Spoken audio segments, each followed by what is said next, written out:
శ్రీ గురు చరిత్ర 51వ అధ్యాయం. శ్రీ గణేశాయ నమః, శ్రీ సరస్వతి నమః, శ్రీ గురుభ్యో నమః. నామధారకుడు స్వామి శ్రీ గురుడు వైడూర్య నగరం నుండి బయలుదేరి వెళ్లి గౌతమి పుష్కర యాత్ర పూర్తి చేసుకుని తిరిగి గంధర్వపురం చేరాక ఏమి చేశారో సెలవీయండి అన్నాడు. సిద్ధయోగి ఇలా చెప్పారు. శ్రీ గురుడు కొంతకాలం గంధర్వ నగరంలోనే ఉన్నారు. అది ఈశ్వర నామ సంవత్సరం. అప్పుడు బృహస్పతి సింహరాశిలో ఉన్నాడు. ఒకనాడు ఆయన భక్తులందరితో తాము శ్రీశైల యాత్రకు బయలుదేరుతున్నామని చెప్పారు. అది తెలిసిన గ్రామస్తులందరూ కూడా మఠం వద్దకు చేరుకున్నారు. వాళ్ళందరూ కన్నీరు కారుస్తూ శ్రీగురునితో ఇలా అన్నారు. స్వామి, మీరిప్పుడు శ్రీశైల యాత్రకు వెళ్లవలసిన అవసరమేమిటి? తాము తమ అవతార్య కార్యం పరిసమాప్తి చేయదలిచినట్లు మాకు తోస్తున్నది. ఇంతకాలము మీ అనుగ్రహంతో మా కష్టాలు అభీష్టాలు తీర్చుకుంటున్నాము. మీరీ గ్రామంలో విజయం చేయడం వలన గంధర్వపురం భూలోక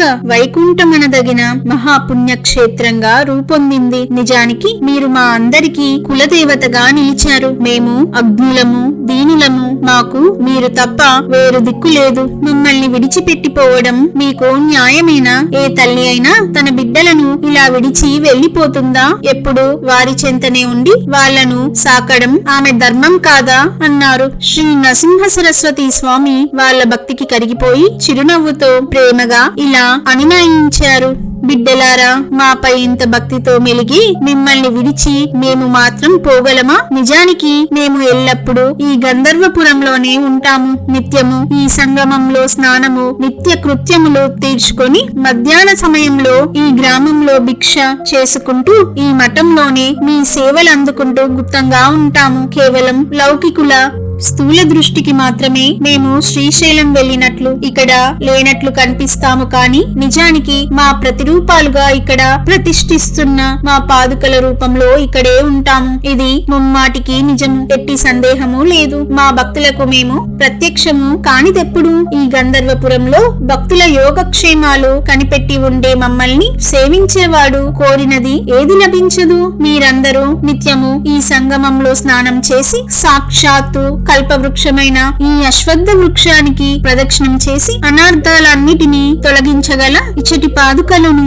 అర్చిస్తుంటే సర్వ భ్రమలు తొలగి సాక్షాత్తు ఆనందమే సిద్ధిస్తుంది. ఎలాంటి చింతలు గలవారికైనా ఇచ్చటి చింతామణి అనబడు విశ్వేశ్వరుణ్ణి ఆరాధించడం వలన సర్వ విఘ్నాలు నశిస్తాయి. భక్తి శ్రద్ధలతో ఈ అష్ట తీర్థాలలో స్నానం చేసే వారికి సర్వసిద్ధులు సమకూరి ముక్తి కూడా లభిస్తుంది. 3 కాలాలలోనూ ఈ మఠంలోని మా పాదుకలను పూజించి నీరాజనమిచ్చి నిర్మలమైన మనస్సుతో మమ్మల్ని స్మరిస్తే కోరినది తప్పక నెరవేరుతుంది. ఇక ముందు పవిత్రమైన ఈ దేశం మ్లేచ్ఛులైన యవ్వనులకు ఆధీనమవుతుంది. వాళ్ళు కూడా ఇక్కడకు వస్తారు. వారు వస్తే ఇక్కడ భక్తులకు కష్టం కలుగుతుంది. మేము ఇక్కడ లేమని వాళ్ళు అనుకోగలందుకు స్థూల దృష్టికి శ్రీశైలం వెళ్లిపోయినట్లు కనిపిస్తాము. కాని అదృశ్యంగా ఇక్కడే భక్తులకు నిత్య ప్రసన్నులమై శాశ్వతంగా ఉంటాము అని చెప్పి ఆయన తమ పాదుకలు మఠంలో విడిచిపెట్టారు. వెంటనే ఆయన మఠం నుండి బయటకు వచ్చి సాయం దేవుణ్ణి, నంది శర్మను, నరహరి కవిని, నన్ను కూడా తీసుకొని శ్రీశైలానికి బయలుదేరారు. కొందరు శిష్యులు గంధర్వపురంలో ఉండిపోయారు. శ్రీ గురుని వద్ద సన్యాసి దీక్ష తీసుకున్న కృష్ణ సరస్వతి, బాల సరస్వతి, ఉపేంద్ర సరస్వతి, మాధవ సరస్వతి మొదలైన వారు అంతకు ముందే శ్రీ గురుని ఆజ్ఞ మేరకు తీర్థయాత్రలకు వెళ్లిపోయారు.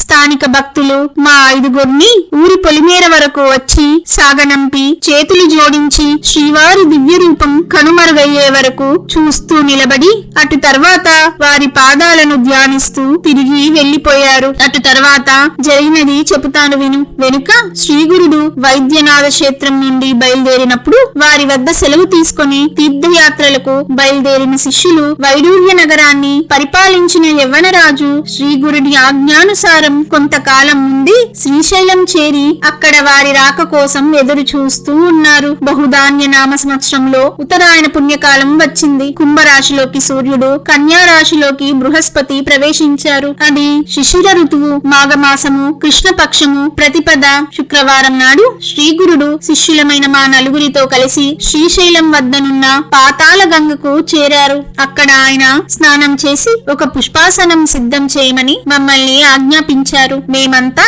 త్వరగా పూలు సమృద్ధిగా సేకరించి వాటిని అరటి ఆకులపై అమర్చి ఒక పూల నావ సిద్ధం చేశాము. అప్పుడు శ్రీ గురుడు దానిని నది నీటిపై ఉంచమని ఆదేశిస్తే మేమలానే చేశాము. అప్పుడాయన, మేము ఈ పూల నావలో ఈ పాతాళ గంగ దాటి శ్రీశైలం చేరి అక్కడ మల్లికార్జునితో ఐక్యం చెందుతాము. మీరందరూ వెనక్కు తిరిగి గంధర్వపురం వెళ్లిపోండి అని చెప్పారు. కాని మేము నివ్వెరబోయాము. ఆకస్మికమైన వారి ఆజ్ఞకు కృంగిపోయి కన్నీరు కారుస్తూ అలానే ఉండిపోయాము. ఆయన మమ్మల్ని ఓదారుస్తూ ఇలా అన్నారు: ప్రియ శిష్యుల్లారా, మీరిలా దిగులు పడకూడదు. మీరు గంధర్వపురం వెళ్ళండి. మీకు ఎల్లప్పుడూ అక్కడ మా దర్శనం లభిస్తుంది. భక్తి లేని వారికి కనిపించక భక్తులకు మాత్రమే దర్శనమివ్వదలిచి మేమక్కడే గుప్త రూపంలో ఉంటాము. మమ్మల్ని నమ్ముకుని కొలిచే భక్తుల ఇళ్లలో మేము ప్రత్యక్షంగా ఉంటాము. పుష్యమి నక్షత్రంతో కూడిన ఆ శుక్రవారం నాడు ఆ శుభ సమయంలో శ్రీ గురుడు ఆ పూలనావ మీద కూర్చొని నది మధ్యకు సాగిపోతూ ఒడ్డున నిలిచిన మా అందరితో చివరి మాటగా ఇలా చెప్పారు: నాయనలారా, మీకు సర్వ శుభాలు ప్రాప్తించుగాక.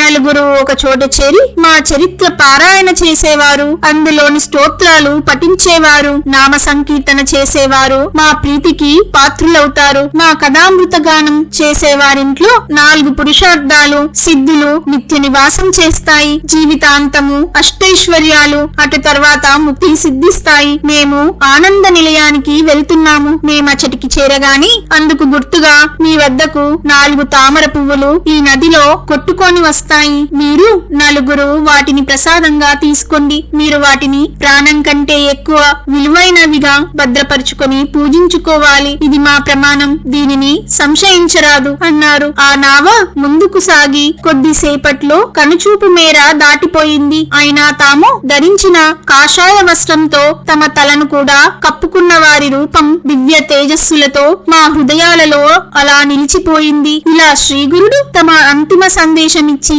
ఆ పుష్పనావలో కొంత దూరం వెళ్లి అకస్మాత్తుగా అంతర్హితులయ్యారు. అంతలోనే ఆ పుష్పాసనం గాని స్వామి గాని కనిపించపోయేసరికి మేమందరము కన్నీరు కారుస్తూ ఆ శూన్య ప్రదేశం కేసి చూస్తూ ఉండిపోయాము. కొద్దిసేపటికి నదికి అవతలి ఒడ్డు నుండి ఒక పడవలో వచ్చిన కొందరు బెస్తవాళ్లు మా వద్దకొచ్చి, అయ్యా, ఒక స్వామి తూర్పు ఒడ్డుకు వెళ్తుంటే మేము చూచాము. వారి కాళ్లకు బంగారు పాదుకలున్నాయి. వారు కాషాయ వస్త్రము, చేతిలో దండము ధరించి ఉన్నారు. ఆయన మాతో, మీరు వెళ్లి మా శిష్యులతో మేము మీకెదురైనట్లు చెప్పండి. 4 పువ్వులు నది జలాలపై కొట్టుకుని వారి వద్దకొస్తాయి. అవి తీసి వారికి ఇవ్వండి. మా పేరు నరసింహ సరస్వతి. మేము స్థూల రూపంతో కదలీవనం వెళుతున్నాము. కానీ గుప్త రూపంలో ఎప్పటికీ గానగాపురంలోనే ఉంటాము. అక్కడే ఎల్లప్పుడూ మా సేవలో నిమగ్నమై ఉండమని చెప్పండి అని చెప్పారట. వాళ్ళు ఆ విషయం మాతో చెబుతుండగానే 4 తామర పువ్వులు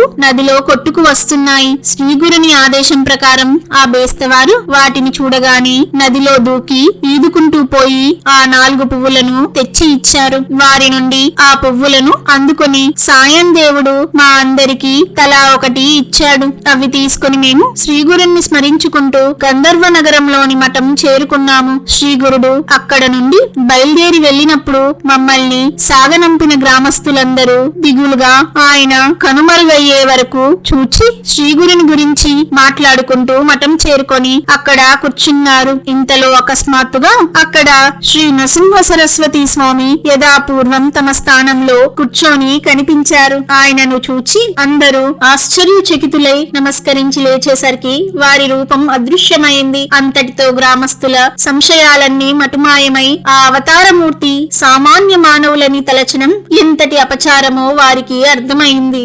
అందరూ ఆ సర్వగతునికి సాష్టాంగ నమస్కారం చేసుకుని తమ ఇళ్లకు వెళ్లిపోయారు. అప్పుడు నామధారకుడు, స్వామి, ఆ పువ్వులు ప్రసాదంగా పొందిన మహాత్ములెవరు అని అడిగాడు. సిద్ధయోగి, స్వామికి శిష్యులెందరో ఉండేవారు. వారిలో బాల సరస్వతి, కృష్ణ సరస్వతి, మాధవ సరస్వతి, ఉపేంద్ర సరస్వతి ముఖ్యమైన వారు. వీరే కాక ఆ శ్రీశైల యాత్ర సమయంలో సాయం దేవుడు, నంది శర్మ, నరహరి, నేను మాత్రమే స్వామిని అనుసరించాము. ఆ పువ్వులు ప్రసాదంగా లభించినవి మాకే. నాకు దొరికిన ప్రసాదం ఇదిగో చూడు. దీనిని భద్రంగా ఉంచుకొని మనస్సును నిశ్చలంగా గురుపాదాలపై నిలుపుకున్నాను. అందుకు సాధనంగా ఈ గురు చరిత్ర కూర్చాను. అంతేగాని గురుమహిమను పూర్తిగా వివరించడము మహామహిమాత్ముల ఆత్మకు మాత్రమే సాధ్యమవుతుంది. ఇది ఇహంలో పురుషార్థాలను, అటు తర్వాత పరమార్థాన్ని ప్రసాదిస్తుంది. దీని పారాయణ వలన సుఖము, పవిత్రత, శాంతి కలుగుతాయి. పాపాలు, రోగాలు నశిస్తాయి అన్నారు. శ్రీ దత్తాయ గురవే నమః. శ్రీ శ్రీపాద శ్రీ వల్లభాయ నమః. శ్రీ నృసింహ సరస్వత్యై నమః.